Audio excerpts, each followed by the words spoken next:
my kind of one sentence initial report would be this: visually sumptuous, emotionally vacuous. Hmm. I didn't care. I just didn't care about anybody. I didn't weep. And for me, as somebody that loves that story dearly, this is a strange thing for a Christian to say, but I had an instinct that they'd robbed it of its essential paganness. And I think that was a mistake. I think it was an awful thing to do. I mean, I'd love Odysseus to have a conversion experience on the beach, but it's not in the story. And what is in the story is humor, sex, wonderful language, and a world ensouled with gods and goddesses, and a great kind of a great, tragic, beautiful story about Nostos, about getting home. And so the moment the credits said a time of apparent magic, I just thought, oh, we've had it. We've had it. Already we've moved from a kind of shamanic encounter with a great myth into sort of Vegas trickery.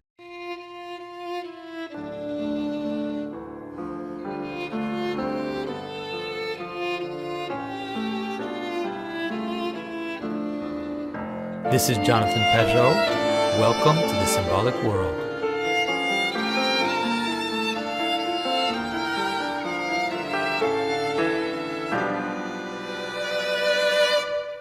Hello, everyone. I'm here with the legendary Martin Shaw. We are going to talk about the Bible and the underworld, and Martin's exploration of the Bible stories and how they connect to the concept of the underworld. But before that, starting our conversation, I found out that Mr. Shaw has just been out of seeing the Odyssey movie. He's not seen my video. He hasn't watched any other critique about it. So we are about to get his absolute fresh take on Christopher Nolan's Odyssey. And so, first of all, Martin, it's great to see you as usual.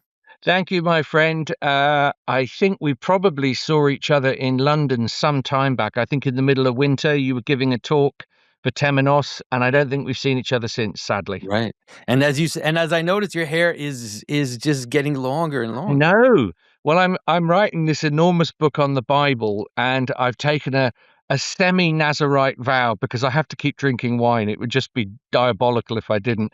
But the beard, so if you suddenly see me in the street with the short back and sides, you know that the book is complete, All right. Well, we're definitely looking forward to that. And so let's start because I'm excited to hear what you think about the movie. Well, first of all, I went in completely open because as someone that's wrestled the Odyssey myself, I know you have to make tough decisions. You can't cover it all in 3 hours. I'll say one thing, I was never bored. I didn't find it boring and I didn't find it excessively long. I was with a whole bunch of other folk and I could see there was a restlessness in the cinema after about 2.5 hours.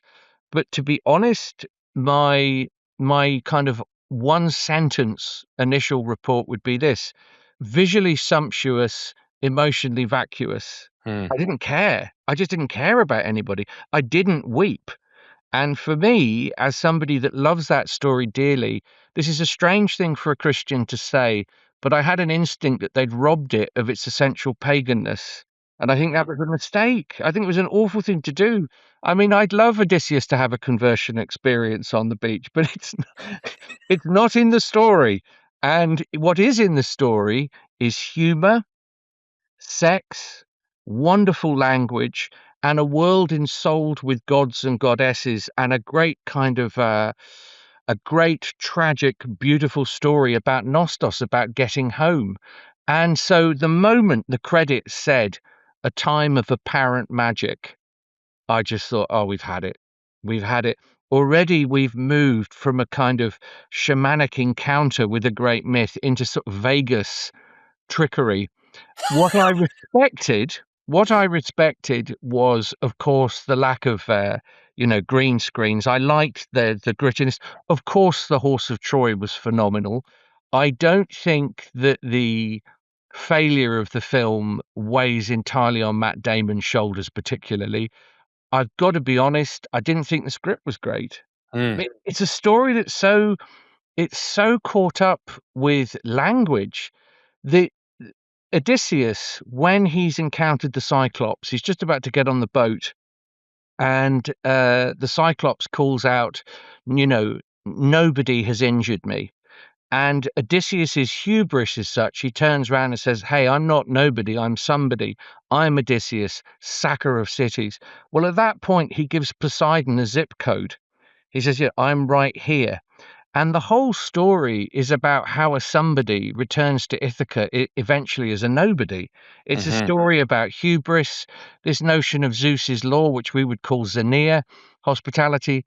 In other words, there are all sorts of pressure points within that story that, for whatever his reasons, Nolan didn't go near, and for me are pivotal for a sort of depth experience of that story. So anyway, I'm sure I'd love to say more. What about you?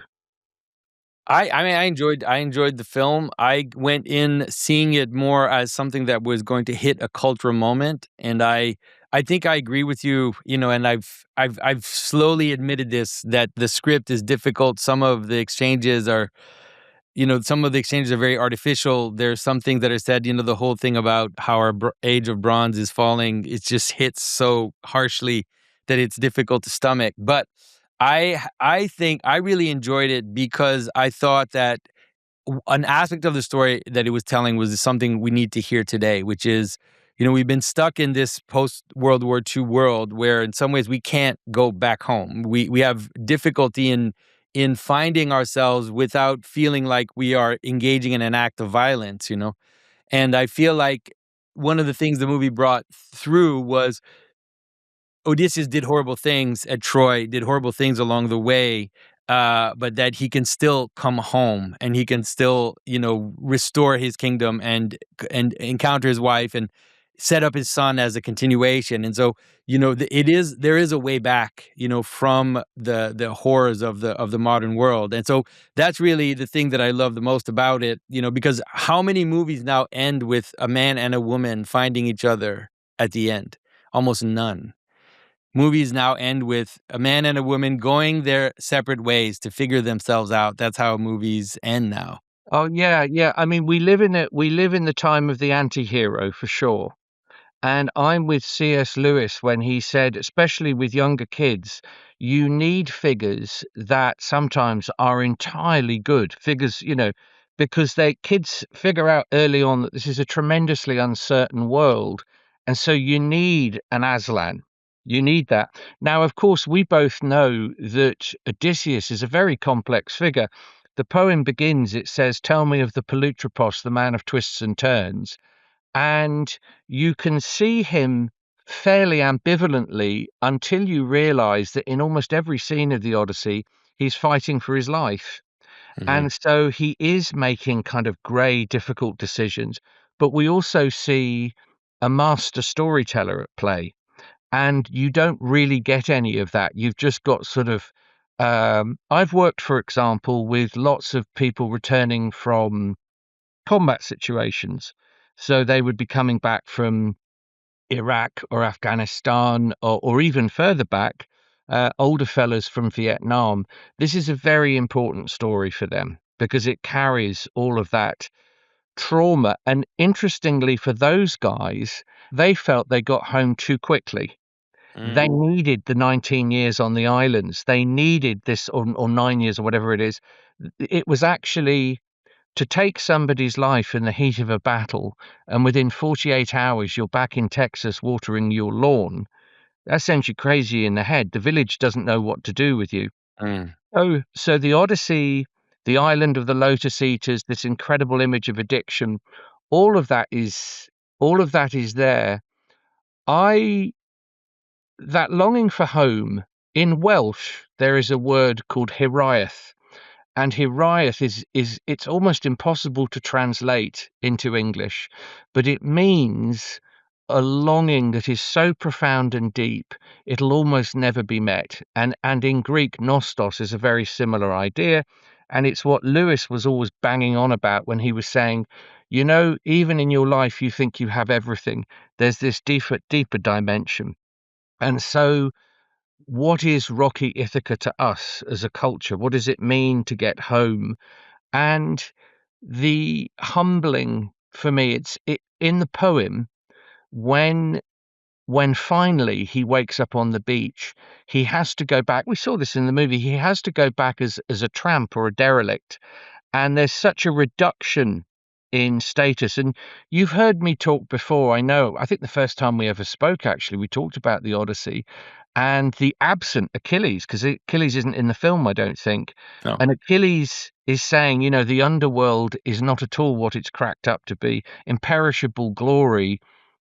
Maybe I wanted a longer life after all. So anyway, I knew it would be impossible for a film or for Nolan when I told the story on Crete at the bottom of the mountain where Zeus was born for a week. So to be fair to them, it's going to be a stringent appraisal that I'm going to give. But I'm interested in that notion. The cultural moment is interesting, isn't it? Yeah, it's very interesting. Millions of people seeing it. What's that all about? I mean, since we've seen you, I've had a New York Times bestseller. Yeah. What's that? Yeah. Well, I'm not here to fan my own feathers. It's a genuine question. What is happening in culture when you get a book about a very strange book about the initiatory mythic element of Christianity? How can that amount of people buy that book? What's happening to us? Yeah, I think that it's absolutely true that we are in a moment. I think that Malcolm Guite's book also is a signpost that someone publishing an epic poem, basically, a 4-book ballad on King Arthur, Yeah. and selling out its print, and then having to reprint and continue to sell out of the book. I think that the fact that the Odyssey is coming out now and that it is a story about the return home, with all its failures, is extremely important. And you can see everyone's talking about it. It's the monoculture right now. Everyone is criticizing it, angry, happy, it doesn't matter. The fact that everyone is talking about the Odyssey, to me, shows us that we have shifted into a new mode, something that's been preparing itself, for a decade maybe, but we really have kind of entered new possibilities that weren't there before. So it's exciting. It's very exciting. Mm. Mm. Hello, everyone. We are going to have a Symbolic World Summit in Oxford, September 24th to the 26th. When, the Pusey House asked us to come and host an event there, we couldn't say no, but we're so excited about the people we're able to bring there. So you can start and tell us what's going on. Right. So the theme for this summit is Paradise Imagined. And we are going to be looking at different depictions of paradise, of the Garden of Eden, of heaven, of the earthly paradise, throughout ancient and medieval literature. We have an incredible lineup. Dr. Martin Shaw will be there telling us stories. We'll have Aidan Hart, Father Jacob Siemens, Father Andrew Stephen Damick, yourself, myself. It's going to be just an incredible event. And it won't all just be talks. We're going to spend some time in Pusey House, hearing stories and doing lectures and so on. But then we're going to also spend a lot of time around Oxford. So if you've ever wanted to go and do the Oxford things, um, go to C.S. Lewis's house and drink in the pubs and get a tour of the town and things like this. Like if you've ever wanted to do the Oxford thing, think about you could do it with Martin Shaw. Obviously, of course, me and Jonathan, but I mean, come on, bumming around Oxford with Dr. Martin Shaw. Can you imagine anything better than that? Yeah. And it's only 150 tickets. So it's going to be very intimate. That's why we don't have like a VIP. Everybody will all be together. And a lot of people are going to be there. Paul Kingsnorth is coming. Heather Pollington will be there. Also, even Mary Harrington is going to come. And there's a lot of other people that are going to come that are not the official speakers, but we're all going to be, it's going to be an amazing time with all these people together. Yeah. So we know it's a weird time in the world right now to travel and everything else. But if you can possibly make it, I think this will be an incredible event. And again, it's a small event. There's actually a lot of risk putting on an event this small, but I'm just really excited about it. So I hope you'll join us. And so I'd like to know what you think of, because that will be, I think, the subject of this discussion. What did you think of Nolan's representation of the underworld, the way that he did it? Well, it was fairly brief. I thought it was powerful on the beach. These characters kind of coming up through the ground. What I remember from the story, of course, is that he has an encounter with his mother that he doesn't realize is dead. he even meets a fella called El Pinoir, who's one of his own soldiers. And he says, dude, what are you, aren't you back on the ship? And he says, no, I got drunk on Cersei's roof, fell off, and you guys neglected to bury me. So I found the Underworld interesting to a degree. You only have to look at Greek and Sumerian myth to become very glad of the notion of paradise and heaven and all of that stuff that arrives later. It's a pretty grisly picture for only the most elevated figures have a pleasurable experience down there. So I don't know. I was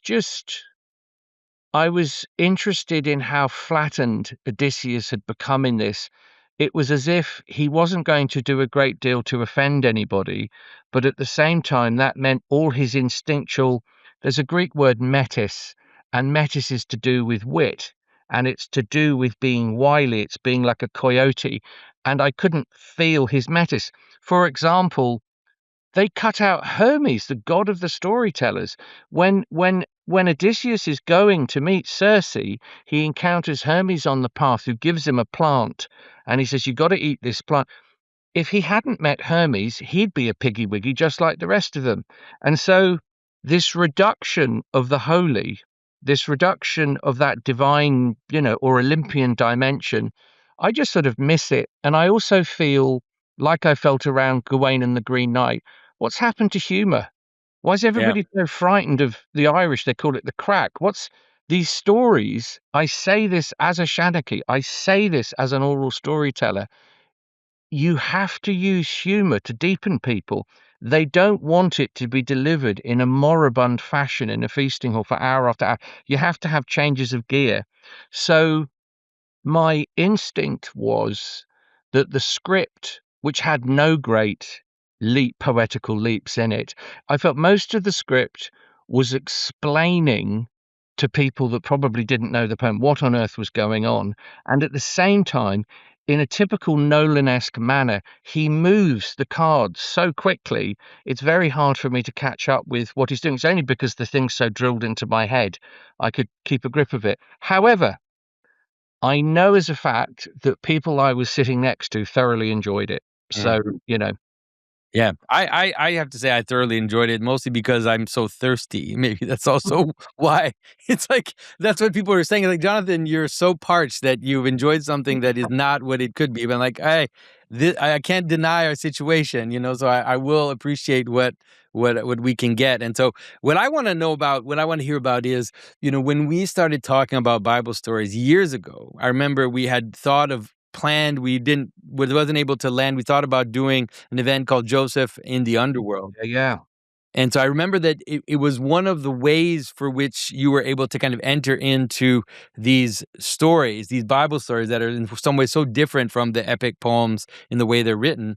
And so I'd like to hear a little bit more about your meditation about how you connect this image of the underworld with the Bible stories that you're discovering.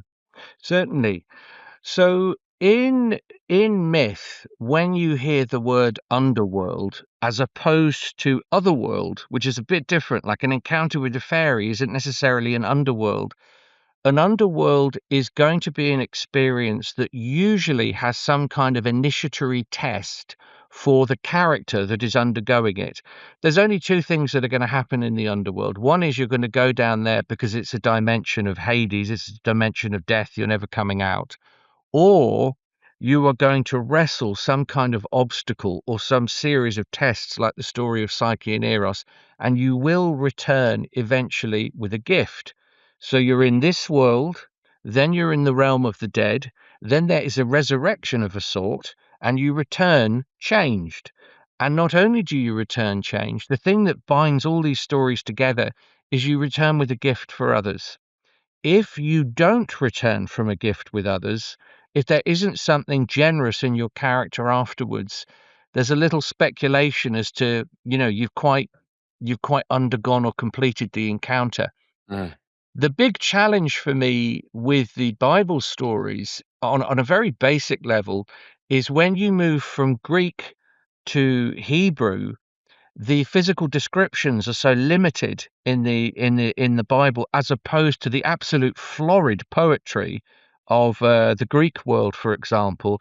We don't actually really know what Moses looked like. We're taking our cues from all sorts of different traditions that were established. And I'm sure you know this, one of the initial stumbling blocks in Greek culture for understanding Jesus was because sometimes his behavior to them seemed very unheroic. The Garden of Gethsemane, take this cup from me. They say, well, this isn't how Achilles would have behaved. What do you mean he's frightened about his own death? How could this be? But of course, what I'm encountering, especially in the Old Testament, is a deeper interiority of all of the characters, the sense of God as the main character in the mind of God is the narrative that's taking us from situation to situation. But I can't pretend it's been easy.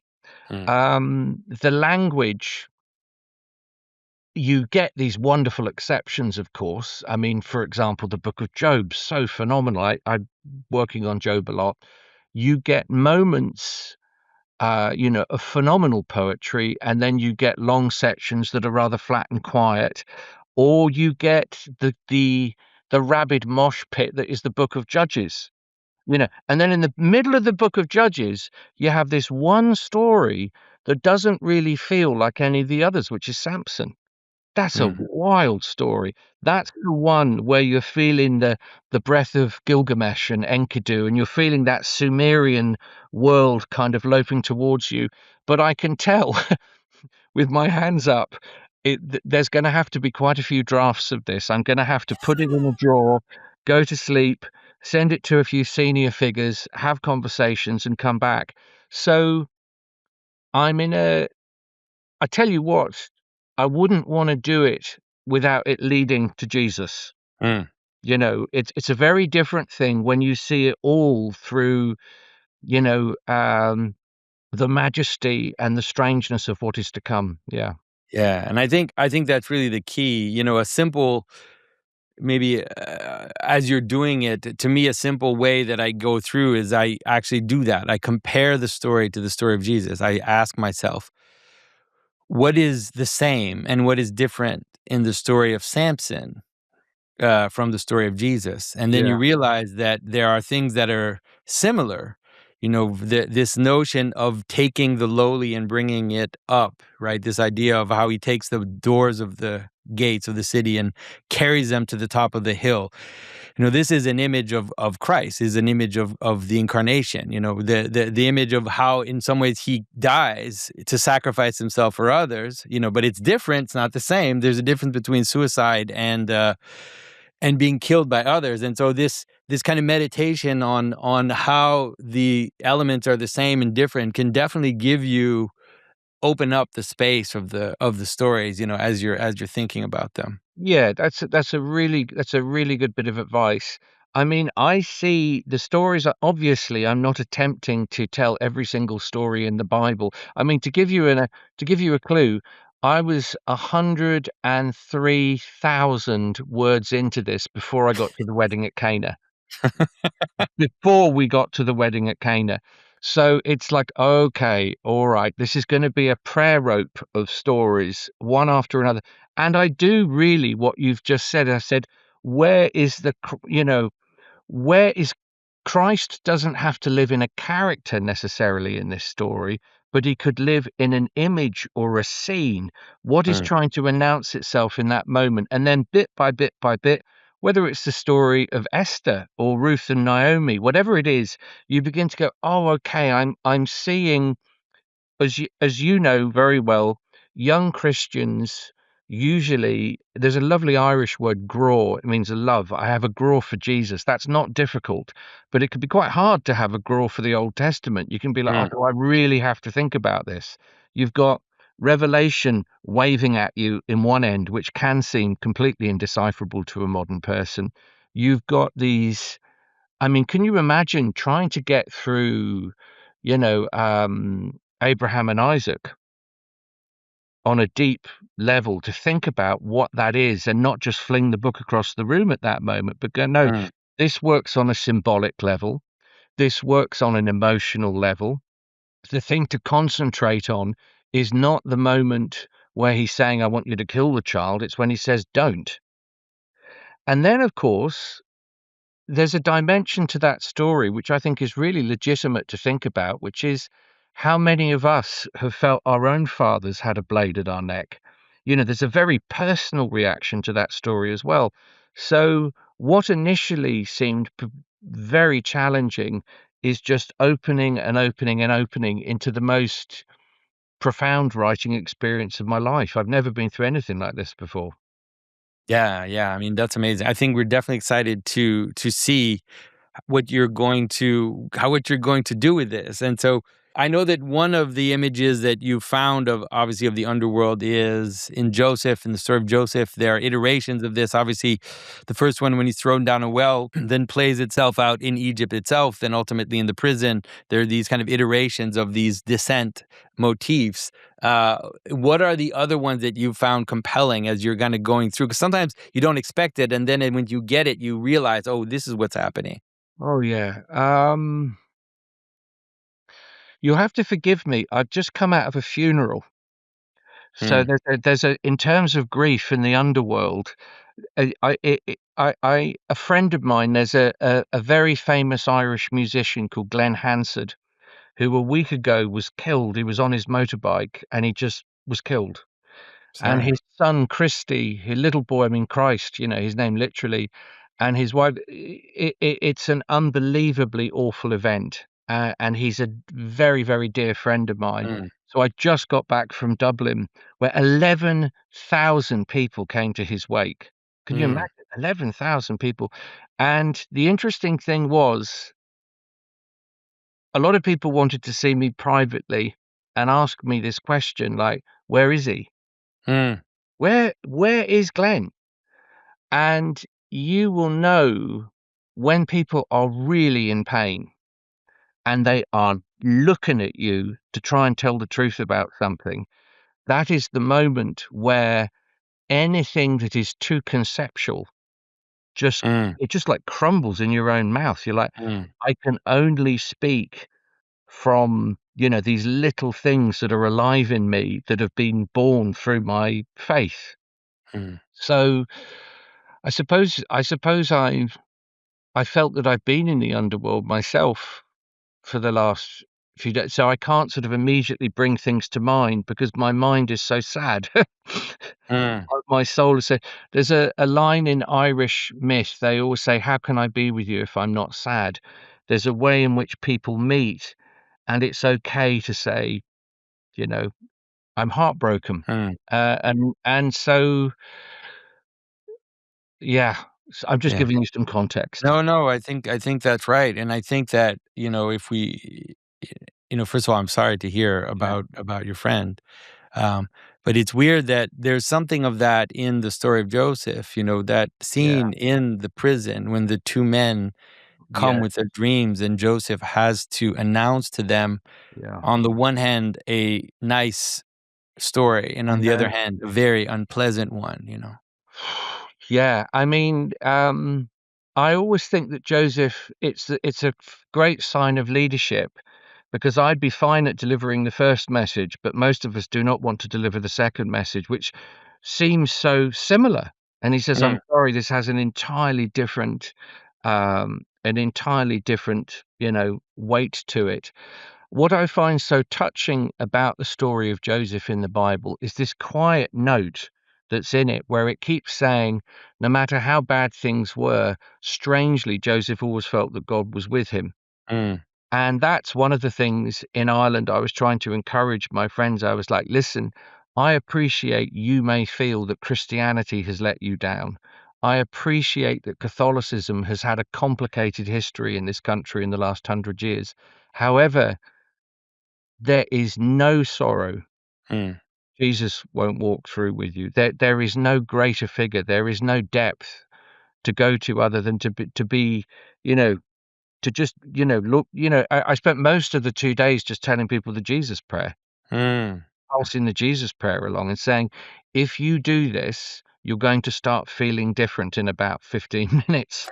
You know what I mean? It's it's a field. There's nothing like a field hospital of grief to move around and go, okay, what are the stories that really matter? And I'm sure you must have talked about this with Richard Rollin, this old or Deacon Seraphim, as we now know him, this extraordinary, very early idea of Golgotha, being the place where Adam is actually buried.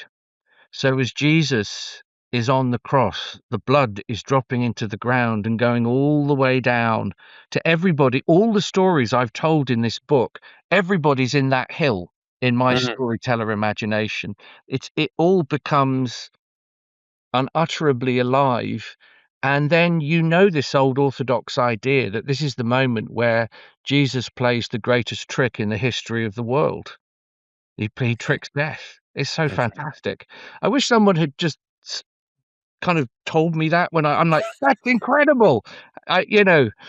Even death can't swallow the divine and live. It's just impossible. We feel ill when we've had a very large curry. Well, try swallowing Jesus in that manner. So that's where the book is leading. And as you know, during our lives, I think, forgive me, I don't know if I'm being I don't know if I'm coloring out the lines or not, but we have moments where we certainly glimpse eternity, and we have moments where we really glimpse a kind of hell. Yeah. And yeah, yeah. I'm attracted to what you said at the beginning of our conversation, that there is a cultural yearning for depth. And when I meet people like I just have who said, I can't deal with the amount of ornamentation connected to your God right now. I'm in too much pain. One I would say, of course, is, just get yourself to divine liturgy and just sit in a corner or stand in a corner. Nobody's paying any attention to you. It doesn't matter. Just see what happens. But I always say to people, how do you feel around beauty? Why does beauty matter? Could you entertain that your conscience is God speaking to you for a week? Could you try that? So it seems to me, as I am working on this book of stories, as is always the way in life, as always is always the way, a lot of the conditions of these stories are showing up as encounters. So there are moments where I feel, lost in a subterranean place. There are other moments of great happiness. Yeah. And I think that that's what, when you talked about the Garden of Gethsemane, that is in some ways the beauty of that moment, which is that Christ doesn't skip through the steps, right? He goes through the steps. He doesn't jump ahead and say, "Oh," because sometimes we see that as Christians, I hear that quite often, which is that people refuse to grieve because they jump to the resurrection. They say, "Oh, he's with God. This person is with God." But we see that Christ doesn't do that. He goes through the steps of knowing that no matter what, the death of people we love is always tragic, and a reminder of the fall and a reminder of our brokenness. Yeah. My friend Glenn, who's died, even Obama was texting about it. That was the level that it hit of cultural awareness in the world. Glenn, I was trying to think about why people loved him in the way that they did. And his songs are terrific, but there's a lot of people that write great songs. And I realized, hopefully anybody watching this, Google Glenn Hansard afterwards, and you'll immediately probably know who he was. He won an Oscar. The thing about him, actually, I suddenly realized, oh, you're a worship leader. Whether he's busking in the street with his guitar or he's talking to people in a cafe at 3 a.m, the thing that everybody came back to was when he spoke to you, he gave you his full attention. And when he sang, he was a man in the brokenness of this world telling you about Eden in his own strange, unique way. And it's been interesting for me. You and I have been talking for a few years now, and I am in my mid-50s. I got hurled into the mossy face of Christ at the very end of my 40s. And I would have to say, I always had a sense that there was tremendous beauty in this world, and I've relished it and I've enjoyed it and I've sucked the marrow out of it. But the brokenness of things is far clearer to me now, deeper into the Christian adventure than it was before. And it makes me love people more because I just see more sorrow everywhere. And telling these stories, it's a slightly different kind of meal. If you could imagine that a storyteller is a chef, I've been cooking these certain types of meals for years, and there's usually brandy and cigars, and there's a lot of meat, and there's going to be some chocolate, and it's a huge supra of a thing. Mm. But some of these meals, they're different, and they're a plainer meal. They're a more saintly meal, you know. And so I've had to learn to kind of cook in a different way. Um, you just let the story tell itself is the thing, really.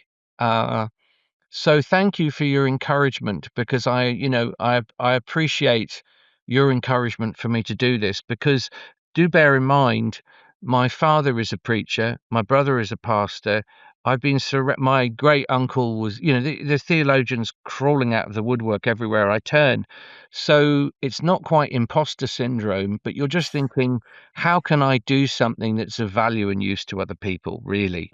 How can I make sure that in my overcompensation for being a Christian, I don't end up robbing it actually of that kind of electricity that I think it needs? Mm. Well, one of the things that I know you can pull off and I would love to see you pull off is what we just talked about a little bit before, and it relates to the Odyssey directly, which is the Odyssey.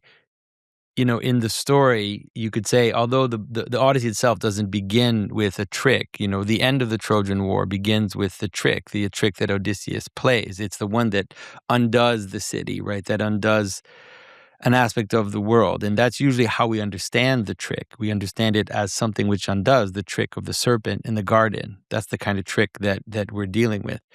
But it seems that not only in the story of the Bible, but in many other stories, there's a sense in which there's also a type of trick that puts this world back into its place. And that is the trick that Odysseus plays at the end of the Odyssey when he pretends to be a beggar and he Mm, plays the entire trick with the mm. bow and all of that. And I think that that's definitely. I was reading recently because I wrote a book on the symbolism of the valiant tailor, and in that story, that's the structure. It ends with a trick that restores order. And I was reading St. Gregory of Nyssa, then this is exactly how he talks about what Christ is doing on the cross. And he presents it specifically as a mirror of the trick that was played in the garden, right? As Satan tricked us into death and into chaos, so too Christ tricks death, tricks the devil into basically trying to swallow life, trying to swallow the logos, and then finally choking on that bit, and restoring order. Isn't that fantastic? And I think it is appropriate that the greatest way to talk about everything that happens from that moment in the Easter weekend is what the Orthodox have traditionally done, which is primarily through poems and hymns, Mm. through mythopoeics. I really am not interested in trying to nut this out as a theological proposition. It's just like, There oh, plenty of people have done that before you, Aquinas Mark. saying, well, which layer of hell did he go to? Did he go to the level of hell that is reserved for unbaptized children? Mm, Think about that. Chew on that bit of devilment as an idea. You'd mm. never get that in any Orthodox culture. They'd never talk about hell in that way. So I think, God bless Ephraim the Syrian and the rest of them for just opening the space to the way that we can really enjoy it or Yeah. deepen into it. Yeah, well, definitely, I definitely cannot wait to see this, and we are going to see each other in a few weeks because this now we're not going to talk about the underworld, but we're actually going to talk about Yes. paradise. We are, yeah, I think a perfect moment. So you and many of the great and good of the symbolic world are coming over to Pusey House, which is a legendary place. I was there myself only a few weeks ago. You're wonderful in Oxford on the very street, no less, where the Bird and Baby is, the Eagle and Child, Lewis's pub, where the Inklings gathered. You could run there in five seconds probably. And so really interested to see what we're going to do. How did you come up with the theme? I do not remember how we came up with the theme, but when I see it, I realize that it's something that I care deeply about, and that I really cannot wait to see how people discuss this, because obviously, the this image of paradise is extremely strong in the popular imagination. The idea of going to heaven, the idea of the angels sitting on clouds. There's all of these images in the popular imagination. But if you look, for example, at the icon of the Last Judgment, you realize that paradise is a garden. Paradise is Yeah, Eden. That's what is shown in the yeah, icon. And so I'm looking forward to hearing people talk about how paradise is imaged. For example, like even in other cultures, how is this place, this how do we image the place that we all wish we could go, or that we could all wish we could be together. yeah. And what does that do to the life we have before that moment? That's really interesting. Again, I want to use things that are concrete to me, and obviously this funeral I've just been to is the concrete thing. So it was decided that Glenn they would put his coffin out so you could actually, like a state funeral, you could walk past it. And when I walked into the room, the coffin was on two enormous pieces of oak. It was like a scene from the Iliad, and they had a table the coffin was resting on, and the table was absolutely filled with long grasses, wild flowers, and apples. It was like an Irish field at the height of summer. Mm, And as this was happening, the light was coming through the window, often like you get in liturgy in the second hour, that grainy, granular spirit light. And there was a group of Irish musicians playing a very particular song. Uh, it comes from the Blasket Islands, and it's such a deep song. They believe the fishermen first heard it coming up from the sea, and mm, actually, if you put your ear to the leather skin boat, it's really whale song, the song of the whale Jasconius, coming up through the boat and into the ears of the players. And as I walked into that room and mm, I saw my brother, who I love beyond measure, pulled out of this life, but surrounded. His guitar was propped up like he'd been there 5 minutes before playing it. The apples, the harvest, the fullness of things. It was so powerful because it was an image of heaven. It was an mm, image that people could not leave the room. It could mm, not. I feel, for me, after 5 minutes, I thought, you shouldn't squander the dead. You shouldn't be here too long. It's too beautiful. So I went away for 5 hours, and when I came back to the room, some had stayed and they'd been kind of sirened by it. They were just pulp. They were just pulp by that point round the corners of the room. But the healing it gave me to enter the luminous iconography of that moment saved my heart at a moment when it needed saving. So I've been thinking a lot about coming along in a few weeks and us thinking about what paradise does. I must tell you a very brief story. I walked into a chapel the other day. I thought I was alone in the chapel. It was early in the morning, and I was looking at the pulpit, and the pulpit didn't look like the rest of the chapel. And I suddenly turned out there was a guy sitting a few rows behind me. He was an old man, and he said, "Are you looking at the pulpit?" And I said, "Yeah." And he said, "Does it look strange to you?" And I said, "It does. It doesn't look like the rest of the church." And he said, "Well, it's not." He says, "It's not." He says, "It's actually a crow's nest from a pirate ship." He said, 400 years ago, there was a Spanish galleon that came into Torbay Harbour, which is where I was born. And in a tremendous act of upscaling, they saved the crow's nest from the top of the ship, up the, how you see, and they brought it into the church, and it became the crow's nest from which it became the pulpit. So on a Sunday, it was understood that when the priest or the pastor or the vicar got up in that place, they had to speak of big things, because the traditional function of that crow's nest was to see and go, there's land, there's mountains, there's forests, there's life. Hmm. And one of the things with the book I'm writing and the way I'm teaching at the moment, I want to speak from the crow's nest of my own mind.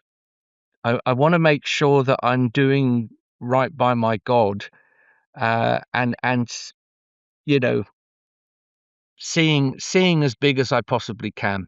So anyway, those are images for me that they're very personal, but they're connected to this notion of paradise. Yeah. Because like you, I don't respond to fat babies on clouds, or something that's behind Pluto. I find all of that terribly abstract. Mm. Yeah, and I think that this surprise in some ways of encountering paradise in a wake, in a at a funeral, I think that it is a strange and Christian moment. This idea of how Christ transformed death into something else, something Yeah, else. yeah, Mm.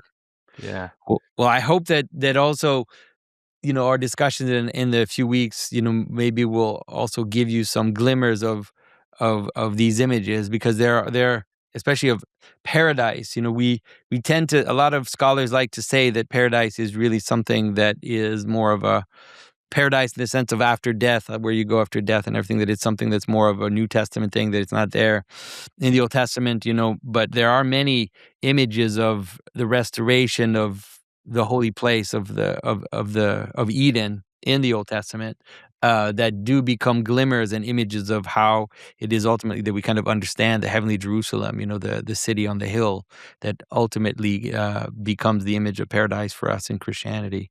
So I think I cannot wait. It's going to be exciting. We'll have so many various people also talking about this, and even some people that aren't on the list. Paul Kingsnorth is coming, just to be with us. Mary Harrington's going to be there as well, and there'll be several other people that are just going to come, and it's going to be a small. We're only going to be about 150 yeah. top, and so it's going to be quite intimate. I think it's going to be great. No, I mean it's a very rare thing. I was at Peugeot Fest in Florida a couple of years ago, and that was a big old thing, wasn't it? There were Yeah. hundreds of us, and I remember you saying categorically, "Never in the name of God will this ever happen again." Uh, and actually, that isn't happening again. This is something probably quite different. And I know that there's talk of a kind of, Tolkien-esque pub crawl and things like that. And I can take people to, there's a spot where the original Tumnus from Narnia, the original little sculpture that Lewis saw, again, is just round the corner. It's just a walk. So, no, I think it's going to be good. My calendar is fairly empty in September, so I can build up a bit of head of steam.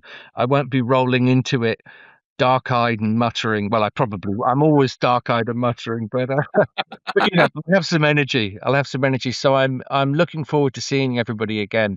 In the meantime, I must mention before I forget that I have a new course that's about to come out.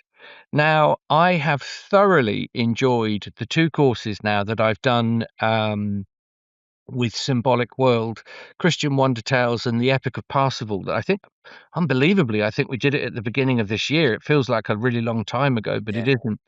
But anyway, there is a class coming that's called Into the Underworld, Tales of Spiritual Initiation. I was over in Chattanooga, of all places, down in the South, at the end of last year, with my Jawbone crew, Isaiah Smallman, the filmmaker. And I've got a piece of paper so I don't forget, explored in the way that I do the story of Jacob and Esau, as you mentioned, Joseph in the Underworld, pulled out Blind Tobit. That's very new for a lot of folks not familiar with Blind Tobit. Then we went into the Voyage of Brendan. We went into the story of Ruth and Naomi, and any number of Irish saint stories that I would have. So the course is going to be this combination of many hours of me teaching and explicating those stories, combined with a live element as well. So there'll probably be a number of sessions where I'm actually giving very specific talks about the underworld in sort of pre-Christian understanding, and what makes it so very particular when it gets tuned up in the, in the Bible. Um, so yeah, in essence, what I want to talk about, and it's really what the book is about, is that Christianity is implicitly initiatory. But I just did not get that when I was a kid. Even when I discovered the great teachers of the last century like Joseph Campbell and many others, they didn't really ever go towards Christianity. So for me, this is very uncharted territory. And the shock of it all, I suppose, is having studied these things in so many different traditions, I find this incredibly distilled thing. Jesus calls it the sign of Jonah. Down you go into the belly of the serpent or the belly of the whale or the belly of the fish, and out you come. It's all there. So the course really is sifting to consciousness the initiatory heart of Christian experience. That's amazing. I'll definitely take your class. I can't wait to hear it. And so Martin, thank you so much for your time and giving us also your fresh insight on the Odyssey, and thank you also for your vulnerability Yeah, in this moment. And yeah. so I can't wait to see you in a few weeks. It'd be great to see you. No, I can't either, Jonathan. And to anybody that's watching, tell your friends you love them. Don't Mm. waste time. Don't waste time. You never know the hour. You never know. So yeah, it's been really good for me to let it all out and to explore this stuff with you. Thank you. Thanks, Martin. All right. Have a great day, everyone. We'll talk to you soon. Bye bye.